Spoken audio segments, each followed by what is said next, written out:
Brăsinescu în duel cu Marian Constantinescu, trece Constantinescu, așteaptă Benzun, croatul face preluarea potrivită, gol!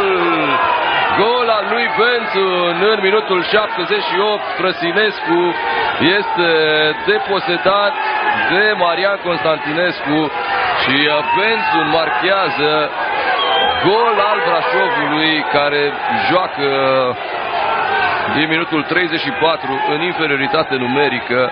Nu mai are ce face nici Straton, impecabil în această după-amiază. 3 intervenții foarte bune ale lui Straton, însă acum în fața lui Benzun nu mai are ce face. Croatul marchează primul său gol în acest sezon, un gol care ar putea însemna atât de mult în lupta pentru evitarea retrogradării. Brașovul, vă spuneam, 28 de puncte. Cu o victorie pe terenul Craiovei ar face 31 de puncte, tot atâtea câte are Concordia Chiajna.